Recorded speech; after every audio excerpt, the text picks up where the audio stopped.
Enquanto eu servia o jantar, minha filha disse: "Você não faz mais parte da família." Então, era uma terça-feira de março.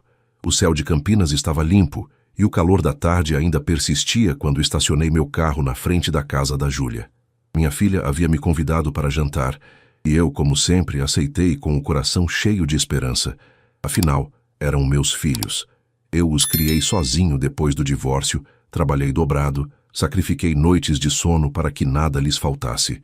Bati na porta e foi o Ricardo quem abriu. Meu genro me cumprimentou com um sorriso discreto, mas percebi algo diferente no olhar dele. Uma tristeza, talvez um aviso silencioso, que eu não consegui decifrar naquele momento. Entrei. A sala estava arrumada, a mesa posta. Marcelo e Felipe já estavam lá, sentados no sofá, mexendo nos celulares. Nenhum dos dois levantou para me cumprimentar. Apenas acenos rápidos, frios. "Oi, pai", disse Marcelo sem tirar os olhos da tela. "E aí?", murmurou Felipe. Júlia surgiu da cozinha trazendo uma travessa. O rosto dela estava sério, quase impaciente. "Senta, pai. Vamos jantar logo." Sentei à mesa. O silêncio era pesado. Servi-me de arroz, feijão, uma carne assada. Tentei puxar conversa. "Como está o trabalho, Júlia?" "Corrido." "E você, Marcelo? Aquele projeto que você comentou." "Deu certo. Fechamos." As respostas eram curtas, cortantes. Eu sentia que algo estava errado, mas continuei tentando. Sempre tentei. Foi então que Júlia largou o garfo com força. O barulho ecoou pela sala. "Pai, a gente precisa conversar." Levantei os olhos. Marcelo e Felipe trocaram olhares. Ricardo, sentado ao lado de Júlia, baixou a cabeça. "Conversar sobre o quê, filha?" Júlia respirou fundo, como se estivesse reunindo coragem. Mas a coragem dela não veio acompanhada de gentileza. "A gente sabe que você não tem condições de se sustentar direito. Uber não paga as contas. Aposentadoria é mixaria. Que a gente não pode ficar bancando você, pai." Senti o peito apertar. "Bancando? Eu nunca pedi nada a vocês." "Mas vai pedir", cortou Marcelo. "Mais cedo ou mais tarde, você vai precisar. E nenhum de nós tem como te ajudar agora. Eu tenho minhas contas. O Felipe também, e a Júlia tem filho." "Filho que é meu neto", respondi a voz tremendo. Júlia me encarou com frieza. "Pai, você nunca guardou nada. Trabalhou a vida inteira e não tem nada para mostrar. A gente cresceu vendo você ralar, mas nunca vimos resultado. E agora a gente não pode carregar esse peso." As palavras eram como facadas. "Peso?" "É, pai, peso." O silêncio voltou. Eu olhei para Marcelo, para Felipe. Nenhum dos dois me defendeu. Apenas desviaram o olhar. Júlia continuou, a voz firme, cruel. "A verdade é essa. Você não faz mais parte da família. A gente já decidiu. Você vai ter que se virar sozinho." O mundo parou. Meu coração disparou. Eu olhei para Ricardo, que estava com os olhos marejados, claramente desconfortável. Ele abriu a boca como se fosse dizer algo, mas Júlia o cortou com um olhar. Levantei devagar da cadeira. Minhas pernas tremiam. Vocês estão falando sério?" "Estamos", disse Marcelo, finalmente me encarando. "Desculpa, pai, mas é melhor assim." Peguei minha mochila. Ninguém se moveu para me acompanhar até a porta. Apenas Ricardo levantou, mas Júlia segurou o braço dele. Saí daquela casa sem olhar para trás. O portão se fechou atrás de mim com um som que ecoou como uma sentença final. Entrei no carro, fechei a porta, e ali, sozinho, sob a luz do poste, deixei as lágrimas caírem. Se você já passou por uma rejeição de quem mais amou, deixe nos comentários de onde você está assistindo. E se inscreva no canal para acompanhar essa história até o final. Os dias que se seguiram àquele jantar foram os mais pesados da minha vida. Voltei para casa naquela noite sentindo um vazio que não sabia como preencher. A casa, que sempre fora meu refúgio, parecia maior, mais fria, mais silenciosa. Deitei na cama, mas o sono não veio. As palavras de Júlia ecoavam sem parar na minha cabeça. "Você não faz mais parte da família. Como uma filha que eu criei, que embalei nos braços, que ensinei a caminhar", podia dizer isso. Nos dias seguintes, tentei manter a rotina. Acordava cedo, tomava café, ligava o aplicativo do Uber e saía para trabalhar. Mas a dor estava lá, constante, como uma ferida aberta que não cicatrizava. Às vezes, no meio de uma corrida, eu me pegava pensando: será que fiz algo errado? Será que fui um pai ruim? Trabalhei tanto, sacrifiquei tanto. para que no fim eles me vissem como um peso. Tentei ligar para Marcelo 3 vezes. Ele não atendeu. Mandei mensagem para Felipe. Visualizou e não respondeu. Júlia me bloqueou. Foi numa manhã de sábado, enquanto eu regava as plantas no quintal, que Dona Aparecida, minha vizinha, apareceu na cerca. Bom dia, seu Emanuel. Bom dia, Dona Aparecida. Ela me olhou com aquele jeito que só as mulheres mais velhas têm. Um olhar que enxerga além das palavras. O senhor está bem? Faz uns dias que te vejo com uma cara... Forcei um sorriso. Estou sim, dona. Só cansaço. Ela não acreditou. Cansaço não deixa o olho assim, sem brilho. Aconteceu algo? Respirei fundo. Não queria falar, mas as palavras saíram sozinhas. Meus filhos, eles disseram que eu não faço mais parte da família. Dona Aparecida arregalou os olhos. Como assim, meu filho? Contei tudo. O jantar, as palavras de Júlia, o silêncio dos outros dois. Dona Aparecida ouviu com atenção, balançando a cabeça. Que tristeza, seu Emanuel. Que tristeza. Mas o senhor sabe o que eu acho? O quê? Filho ingrato sempre existiu. Mas Deus vê tudo. E quem planta, colhe. O senhor foi um pai presente? Sempre fui. Então o senhor não tem que abaixar a cabeça. O senhor fez a parte do senhor. Agora deixa Deus agir. Aquelas palavras simples trouxeram um alívio pequeno, mas real. Dona Aparecida tinha razão. Eu havia feito minha parte. Trabalhei, amei, cuidei. Se meus filhos não enxergavam isso, o problema não era meu. Naquela tarde, encontrei seu Antônio no ponto de Uber perto do terminal.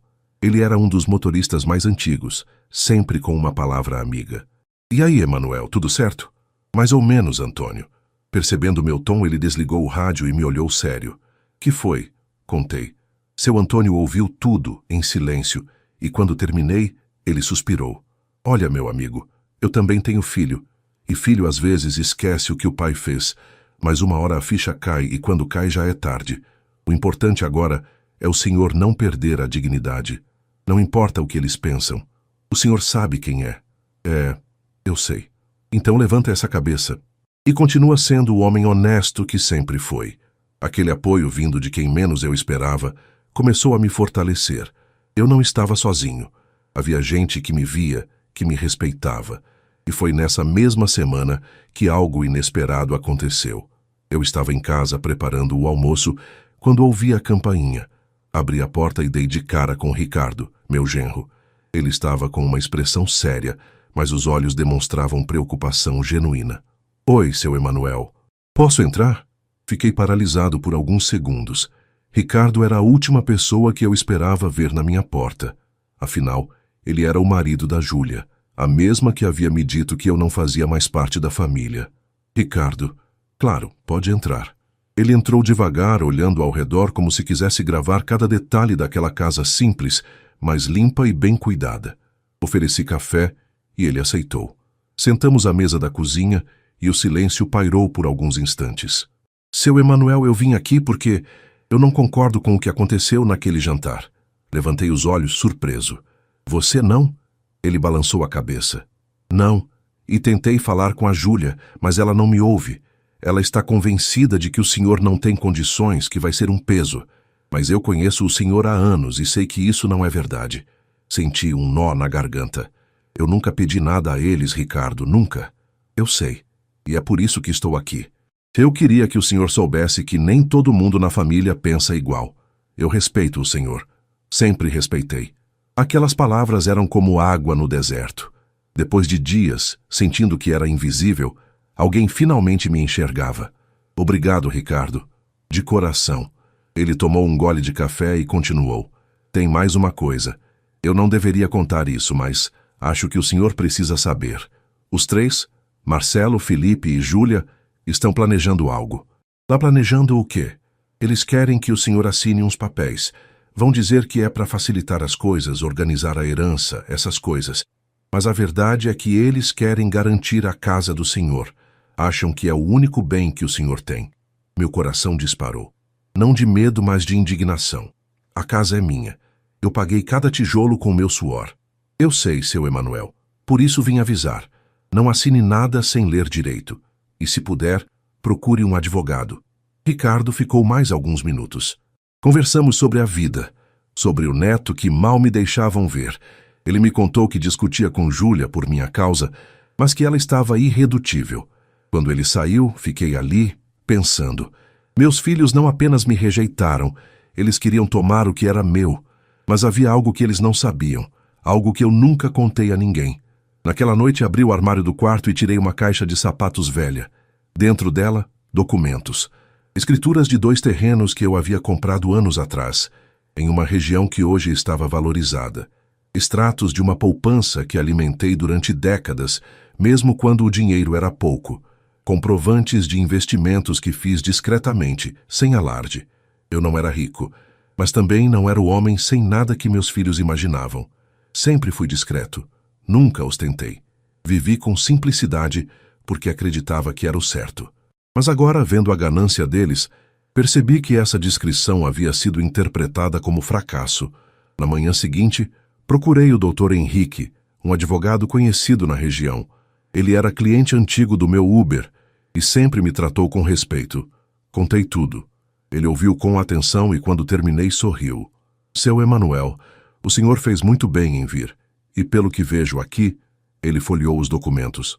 O senhor tem um patrimônio considerável. Esses terrenos valem uma boa quantia hoje em dia. Eu sei. Mas nunca contei para os meus filhos. Por quê? Porque eu queria que eles me amassem pelo que eu sou, não pelo que eu tenho. Dr. Henrique fez uma pausa e me olhou com respeito. O senhor é um homem sábio. E agora, o que pretende fazer? Proteger o que é meu. E se eles vierem com papéis, eu quero estar preparado. Pode deixar comigo. Vou organizar tudo. E mais uma coisa, seu Emanuel. O senhor não precisa dar satisfação a ninguém sobre o que é seu. O patrimônio é seu e o senhor decide o que fazer com ele. Saí do escritório mais leve. Pela primeira vez em dias, senti que tinha controle sobre minha própria vida. E então, como Ricardo havia previsto, o telefonema veio. O telefone tocou numa quinta-feira à tarde. Era Marcelo. Oi, pai. Fazia quase 2 semanas desde o jantar. 2 semanas sem um único contato. E agora, de repente, ele me ligava. Marcelo, tudo bem com você? A pergunta soou falsa, ensaiada. Estou. Olha, pai, eu, a Júlia e o Felipe estivemos conversando. A gente sabe que as coisas ficaram meio tensas naquele dia, mas é família, né? A gente precisa se entender. Fiquei em silêncio, esperando o verdadeiro motivo da ligação. A gente queria te ver. Que tal a gente se encontrar aqui em casa no sábado? Conversar direito, resolver as coisas. Resolver o quê, Marcelo? Ah, pai, organizar as coisas. Papelada, essas coisas. Para evitar problema no futuro, sabe? Lá estava. Exatamente o que Ricardo havia me avisado. Que tipo de papelada? Nada demais, só uns documentos para facilitar. Herança, essas coisas. Herança? Mas eu ainda estou vivo, Marcelo. É, eu sei, pai. Mas é bom deixar tudo organizado, né? Evita dor de cabeça. Respirei fundo. A raiva subia, mas me controlei. Vou pensar. Ah, pai, pensa não. É importante. A gente marca para o sábado, tá bom? Eu disse que vou pensar. Desliguei. A mão tremia. Eles realmente achavam que eu era tolo. Que eu assinaria qualquer papel só porque eles pediram. No dia seguinte, voltei ao escritório do Dr. Henrique e contei sobre o telefonema. Era exatamente o que eu imaginava, ele disse. Eles vão tentar fazer o senhor assinar uma doação de bens ou algo parecido, alegando que é para facilitar, para evitar impostos. Mas, na verdade, é para garantir que fiquem com tudo. E o que eu faço? O senhor vai nessa reunião, mas não assina nada. Absolutamente nada. E se eles insistirem, o senhor diz que precisa consultar um advogado. Aí eu entro. No sábado, cheguei à casa de Marcelo. Ele morava num condomínio fechado, uma casa ampla que ele adorava ostentar nas redes sociais. Júlia e Felipe já estavam lá. A recepção foi cordial, mas falsa. Sorrisos forçados, abraços sem calor. E aí, pai? Senta aí. Sentei. Marcelo trouxe café. Conversaram sobre amenidades por alguns minutos, e então Júlia foi direto ao ponto. Pai, a gente trouxe uns documentos para você assinar. Ela colocou uma pasta em cima da mesa. Que documentos? É só uma formalidade, transferência de bens para evitar inventário lá na frente. É melhor fazer agora, enquanto tá tudo tranquilo. Peguei a pasta e comecei a ler. Não sou advogado, mas também não sou burro. Eram documentos de doação. Eles queriam que eu doasse a casa e qualquer outro bem para eles, imediatamente. Isso aqui é doação, não é formalidade. Marcelo tentou suavizar. É, pai, mas é para facilitar. Você continua morando na casa, nada muda. E se eu precisar vender? Vender para quê? Você não vai vender. Mas se eu quiser? Silêncio. Júlia perdeu a paciência. Pai, o senhor tem mais o que fazer com essa casa? Pelo amor de Deus, a gente está tentando ajudar. Ajudar? Vocês me disseram que eu não faço mais parte da família e agora querem que eu doe meus bens? Felipe, que até então estava calado, entrou na conversa. Pai, não complica. Assina logo isso. Fechei a pasta e me levantei. Eu não vou assinar nada. Como não? Júlia se exaltou. A gente está tentando organizar as coisas. Organizar? Vocês querem tomar o que é meu, mas eu não sou o homem sem nada que vocês imaginam. Os três me olharam confusos. Como assim? Marcelo perguntou. Vocês vão descobrir. Saí daquela casa sem olhar para trás. Ouvi Júlia gritando atrás de mim, mas não me virei. Quando cheguei em casa, liguei para o Dr. Henrique. Eles tentaram, mas eu não assinei nada. Perfeito. Agora vamos para o próximo passo. Qual? Mostrar a eles quem realmente é Emanuel Fernandes. Os dias após aquela reunião foram tensos. Júlia me ligou diversas vezes, deixou mensagens irritadas, cobrou explicações. Marcelo tentou uma abordagem mais diplomática, mas eu não respondi. Felipe, como sempre, ficou em silêncio. Eu havia tomado uma decisão. Se meus filhos me viam como um peso, como alguém sem valor, então era hora de mostrar a verdade. Não por orgulho, mas por dignidade. Dr. Henrique organizou tudo. Ele convocou uma reunião formal no escritório dele. Enviou uma carta registrada para cada um dos meus filhos. A mensagem era clara. Assunto de interesse familiar. Presença obrigatória. No dia marcado, uma segunda-feira pela manhã, cheguei ao escritório antes de todos. Dr. Henrique me recebeu com um aperto de mão firme. Preparado, seu Emanuel? Estou. Lembre-se, o senhor não precisa justificar nada. O senhor vai apenas apresentar os fatos. Um por um, meus filhos foram chegando. Marcelo de terno com a expressão séria de quem está incomodado. Júlia irritada, reclamando que tinha aula para dar. Felipe, desinteressado, mexendo no celular. Quando todos estavam sentados, Dr. Henrique começou. Bom dia, obrigado por virem. Eu sou o Dr. Henrique, advogado do Sr. Emanuel Fernandes. Ele me pediu para organizar esta reunião porque alguns assuntos precisam ser esclarecidos. Júlia cruzou os braços. Que assuntos? Doutor. Henrique abriu uma pasta. Recentemente vocês tentaram fazer com que o Sr. Emanuel assinasse documentos de doação de bens. Isso está correto? Marcelo hesitou. A gente só quis organizar as coisas. Organizar ou se apropriar? O silêncio foi pesado. Dr. Henrique continuou. O Sr. Emanuel me procurou para proteger seu patrimônio. E durante nossa conversa, descobri algo que vocês claramente desconhecem. Júlia franziu a testa. Descobriu o quê? Foi minha vez de falar. Respirei fundo. Vocês sempre acharam que eu não tinha nada, né? Que eu era um motorista de Uber pobre que não guardou nada na vida. Felipe finalmente levantou os olhos do celular. E não é? Não. Dr. Henrique colocou documentos sobre a mesa. O Sr. Emanuel Fernandes é proprietário de 2 terrenos na região de Campinas, em área nobre, atualmente avaliados em aproximadamente R$800 mil. Ele possui uma poupança de R$150 mil, acumulada ao longo de 30 anos de trabalho, e investimentos em fundos que somam mais 200 mil. O silêncio que se seguiu foi ensurdecedor. Marcelo arregalou os olhos. Isso é verdade? Toda, respondi. Eu trabalhei duro, economizei cada centavo que pude. Vivi com simplicidade porque sempre achei que ostentar era desnecessário, mas vocês interpretaram isso como fracasso. Júlia estava pálida. Pai, por que você nunca falou? Porque eu queria ser amado pelo que eu sou, não pelo que eu tenho. E agora vejo que estava certo em não contar. Vocês não me querem. Vocês querem meus bens. Felipe tentou se justificar. Não é isso, pai. É sim. Vocês disseram que eu não faço mais parte da família. Vocês me rejeitaram, me humilharam e depois tentaram tomar o que é meu. Dr. Henrique interveio. O Sr. Emanuel tem todo o direito de dispor de seus bens como quiser, e ele já decidiu. Uma parte será destinada a instituições de caridade. Outra parte ficará como reserva para sua própria segurança. E sobre herança, bem, isso será decidido no testamento, conforme a vontade dele. Júlia se levantou alterada. Pai, a gente errou, tá bom? A gente errou, mas isso não significa que você tem que nos tirar da herança. Eu não disse que vou tirar. Eu disse que vou decidir. E vocês vão ter que provar que merecem. Marcelo passou a mão no rosto, visivelmente abalado. Como a gente prova? Com respeito, com presença, com amor verdadeiro, não com interesse. A reunião terminou ali. Meus filhos saíram cabisbaixos, em silêncio. Pela primeira vez, eu havia imposto limites. E isso não me trouxe alegria, mas trouxe paz. Depois daquela reunião, tudo mudou. Não do dia para a noite, mas aos poucos, como uma ferida que começa a cicatrizar. Lenta, mas inevitavelmente. Júlia foi a primeira a tentar se reaproximar. Ligou no dia seguinte, a voz embargada. Pai, eu preciso falar com você. Estou ouvindo. Eu não sabia. Eu juro que não sabia que o senhor tinha guardado tudo isso. A gente sempre achou que eu era um fracasso.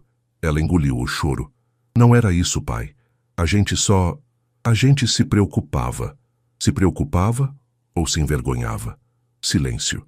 Júlia, eu não te liguei para cobrar, mas eu preciso que você entenda uma coisa. Eu não preciso provar meu valor através de dinheiro. Eu trabalhei, criei vocês, dei amor. E isso deveria ter sido suficiente. Eu sei, pai. Eu sei. E eu errei. Errei muito. Foi a primeira vez que ouvi um pedido de desculpa sincero vindo dela. Mas eu sabia que palavras eram fáceis. Ações eram o que importava. Marcelo também me procurou. Veio até minha casa sem avisar numa tarde de sábado. Tocou a campainha e ficou ali, parado, esperando. Abri a porta. Oi, pai. Marcelo, posso entrar? Deixei. Ele entrou devagar, olhando ao redor como se visse a casa pela primeira vez. Eu sempre achei que essa casa era pequena demais, ele disse. Mas hoje eu vejo que ela tem muito mais do que eu imaginava. Tem história, tem o Senhor.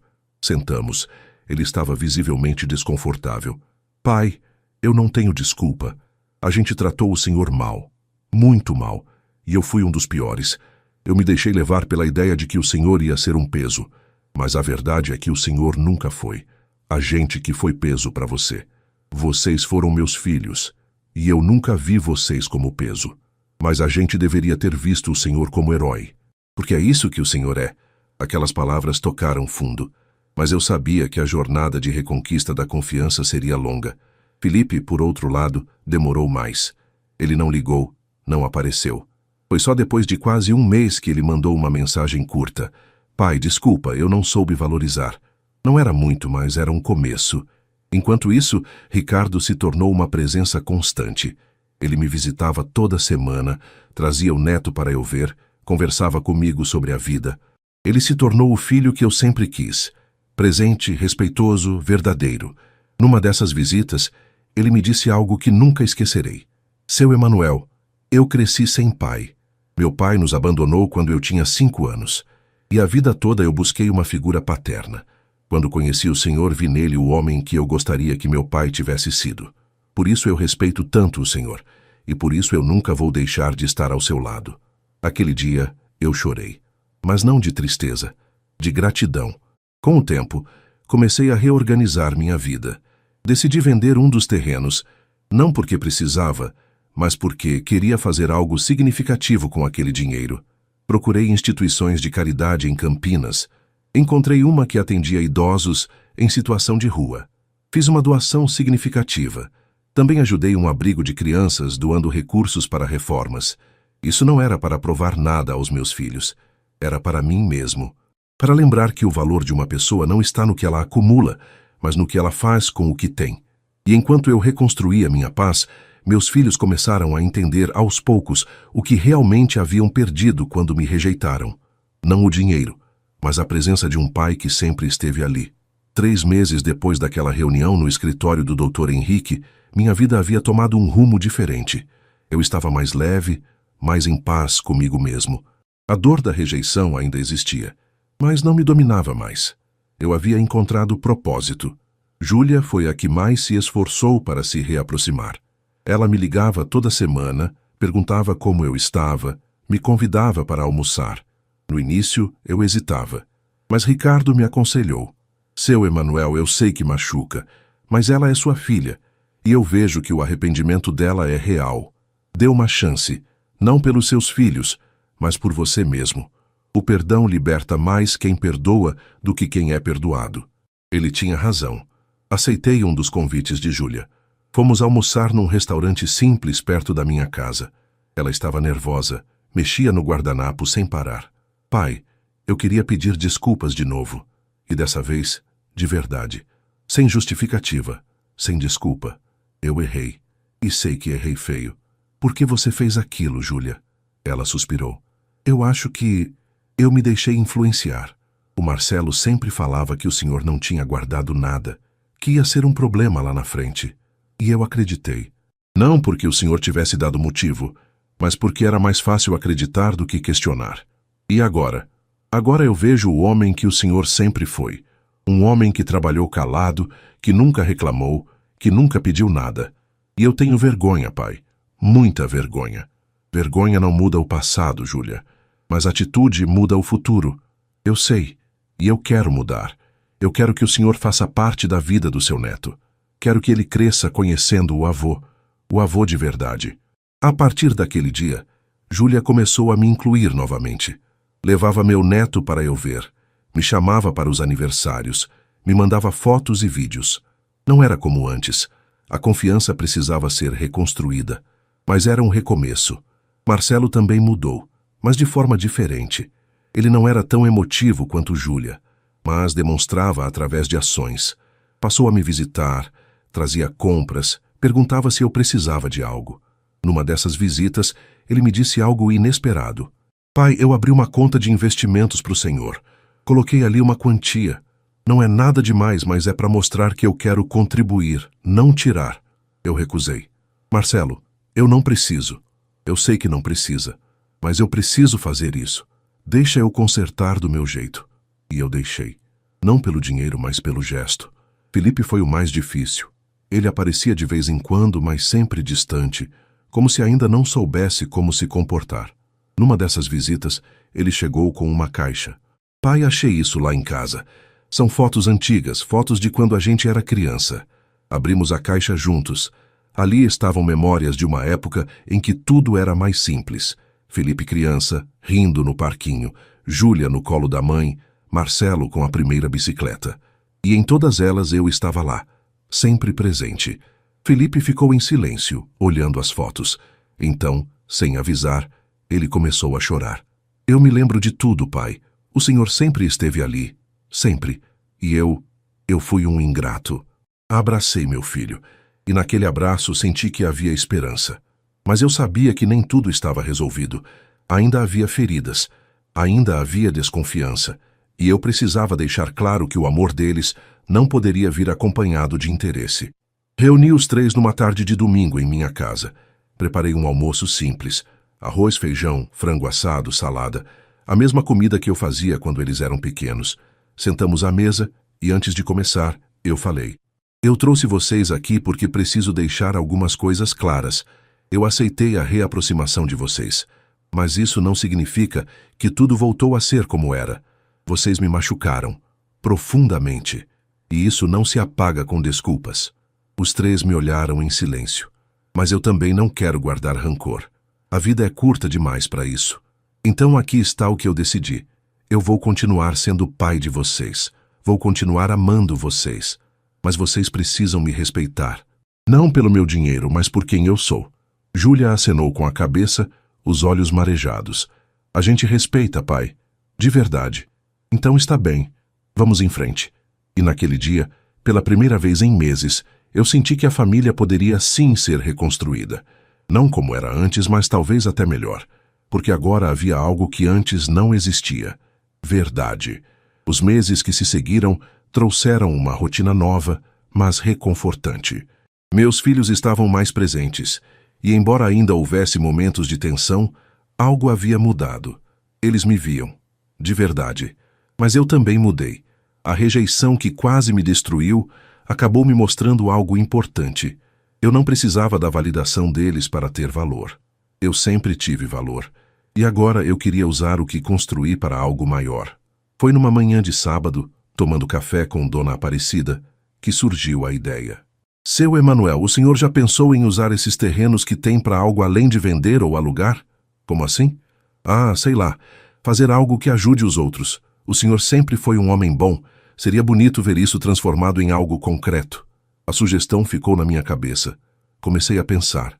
E então a ideia veio. Um dos terrenos ficava numa área mais afastada, perto de uma comunidade carente. Eu sempre passava por ali quando trabalhava de Uber. Via crianças brincando na rua, famílias em situação precária. E pensei, por que não fazer algo por eles? Procurei novamente o Dr. Henrique e compartilhei a ideia. Eu quero construir um espaço comunitário, um lugar onde as crianças possam ter atividades, onde as famílias possam se reunir. Nada grande, mas algo que faça diferença. Dr. Henrique sorriu. Seu Emanuel, o senhor nunca deixa de me surpreender. Vamos fazer isso acontecer. Com a ajuda dele, comecei a organizar o projeto. Vendi o segundo terreno e usei parte daquele dinheiro para iniciar a construção. Não era uma fortuna, mas era suficiente. Quando contei aos meus filhos, a reação foi mista. Marcelo achou incrível. Pai, isso é muito nobre. Eu quero ajudar. Posso fazer uma doação? Júlia ficou emocionada. Pai, eu posso dar aulas de inglês lá. De graça. Quero fazer parte disso. Felipe, mais discreto, apenas disse: eu ajudo com a parte técnica. Computadores, internet, essas coisas. Ver meus filhos se unindo em torno de algo bom foi reconfortante. Não apagou o passado, mas mostrou que o futuro poderia ser diferente. E Ricardo, é claro, foi o primeiro a se voluntariar. Seu Emanuel, eu trabalho em hospital, mas nos fins de semana eu posso dar orientações de saúde básica na comunidade. Seria uma honra. A construção levou meses, e durante esse tempo, algo mágico aconteceu. A comunidade inteira se envolveu. Moradores se ofereceram para ajudar na obra. Comerciantes locais doaram materiais. A rádio comunitária divulgou o projeto, e logo pessoas de toda Campinas estavam contribuindo de alguma forma. Seu Antônio, meu amigo motorista, também entrou na jogada. Emanuel, eu vou trazer minha esposa. Ela faz artesanato. Pode ensinar as mulheres da comunidade. Isso pode virar renda para elas. No dia da inauguração, o espaço estava lotado. Crianças correndo, famílias reunidas, música, comida. Havia alegria no ar. Uma alegria que eu não sentia há muito tempo.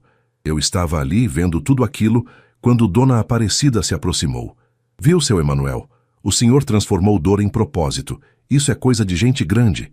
Lágrimas desceram pelo meu rosto. Mas não eram lágrimas de tristeza. Júlia se aproximou trazendo meu neto pela mão. Pai, ele quer dizer uma coisa para o senhor. O menino, com apenas 5 anos, olhou para mim com aqueles olhos brilhantes e disse: Vovô, eu te amo.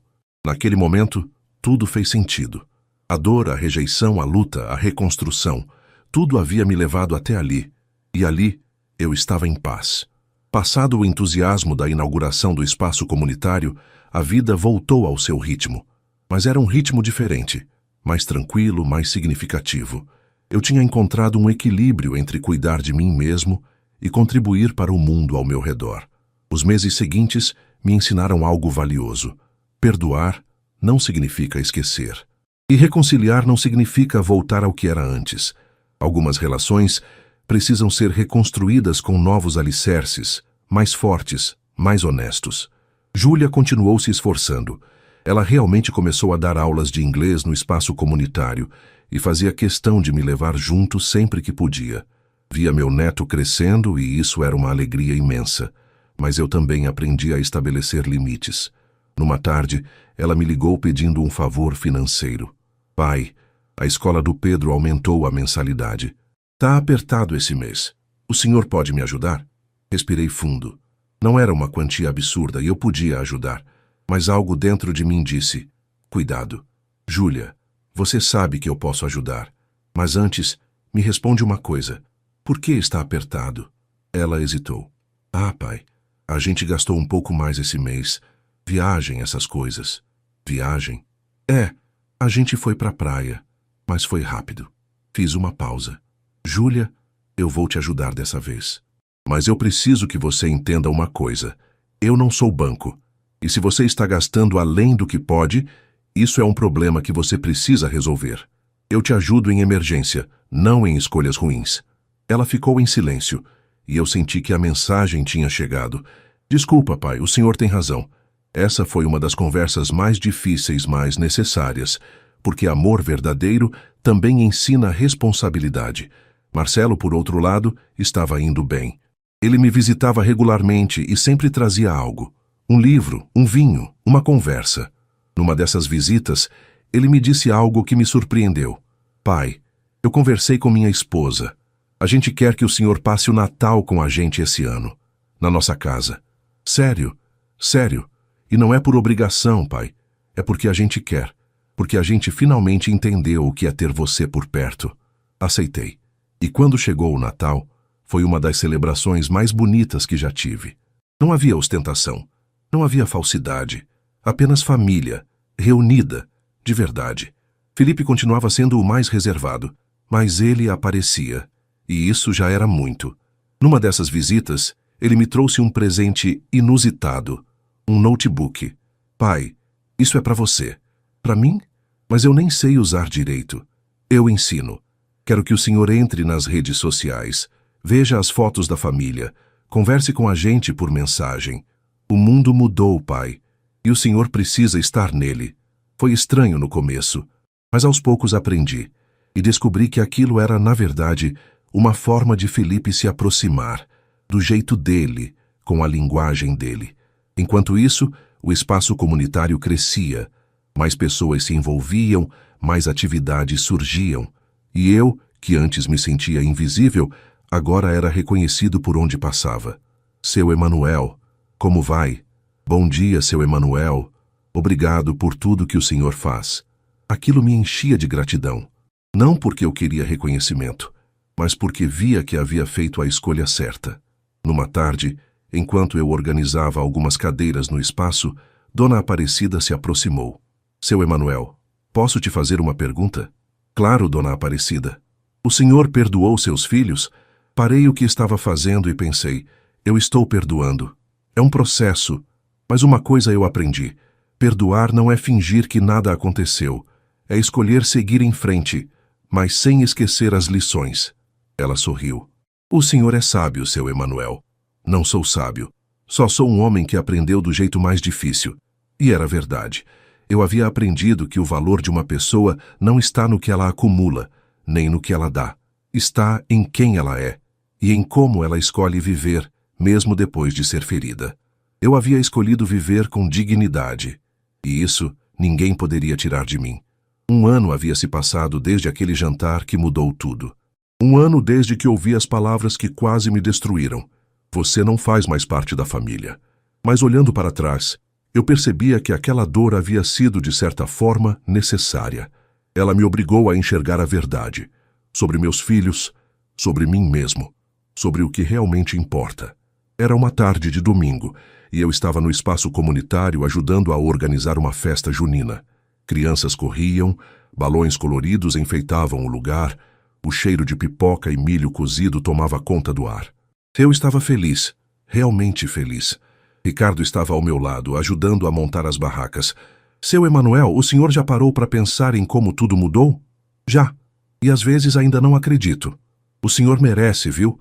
Merece tudo de bom. Naquele momento, Júlia chegou com meu neto. Ela trazia um bolo caseiro. Pai, fiz esse bolo para a festa. É de fubá, do jeito que o senhor gosta. Sorri. Obrigado, filha. Ela se aproximou e me deu um abraço. Um abraço verdadeiro, cheio de carinho. Pai, eu sei que eu já pedi desculpas 1000 vezes, mas eu queria dizer de novo. Eu sinto muito por tudo. Eu sei, Júlia, e está tudo bem. Está mesmo? Está. A gente não apaga o passado, mas a gente constrói um futuro melhor. Ela sorriu, os olhos marejados. Marcelo também apareceu, trazendo a esposa e uma caixa cheia de doações. Brinquedos, roupas, livros. Boa tarde, pai. Trouxe umas coisas aqui para a comunidade. Marcelo, você não precisava. Eu sei que não precisava, mas eu quis. Aprendi com o senhor que a gente não guarda só pra gente. A gente compartilha. Felipe chegou por último, carregando equipamentos de som. Pai, trouxe um som melhor para a festa. Esse que vocês têm aí tá muito fraco. Ajudei a instalar, e logo a música tomava conta do espaço. Era uma alegria contagiante. À noite, quando a festa já estava no auge, eu me afastei um pouco só para observar. Via meus filhos interagindo com a comunidade, via Ricardo brincando com meu neto. Via Dona Aparecida dançando com seu Antônio. Via tanta vida, tanto amor. E então Júlia se aproximou. Pai, posso falar uma coisa? Claro. Eu percebi uma coisa. A família não é só sangue. Família é quem fica, quem respeita, quem ama de verdade. E o Senhor me ensinou isso. Do jeito mais difícil, mas ensinou. Aquelas palavras tocaram fundo. E sabe o que mais, pai? Eu quero que meu filho cresça sabendo disso. Quero que ele saiba que o avô dele é um homem de verdade. Um homem que não desistiu, mesmo quando tudo parecia perdido. Abracei minha filha. E naquele abraço senti que a ferida finalmente estava cicatrizada. Mais tarde, já em casa, sentado na varanda com um café quentinho, olhei para as estrelas e agradeci. Agradeci a Deus por me sustentar nos dias mais difíceis. Agradeci pela força que recebi. Agradeci pelas pessoas que apareceram quando eu mais precisei. Dona Aparecida, seu Antônio, Ricardo, Dr. Henrique. E agradeci até pela dor, porque foi ela que me fez renascer. Meu celular tocou. Era uma mensagem de Marcelo. Pai, obrigado por hoje e obrigado por nunca desistir da gente. Eu te amo. Sorri e respondi. Eu também te amo, filho. Sempre amei. Desliguei o telefone e voltei a olhar para o céu. A vida havia me ensinado que o verdadeiro valor de uma pessoa não está no que ela acumula, mas no que ela faz com o que tem. E que família não é perfeita, mas pode ser reconstruída, com verdade, respeito e amor. Eu não era mais o homem invisível. Eu era Emanuel Fernandes, pai, avô, amigo e agora, parte de uma comunidade que me via, me respeitava e me amava. E isso, ninguém jamais poderia tirar de mim. Se essa história tocou seu coração, deixe nos comentários de onde você está assistindo. Compartilhe com alguém que precisa ouvir essa mensagem e se inscreva no canal para mais histórias de fé, superação e recomeço. Que Deus abençoe você e sua família. Até a próxima.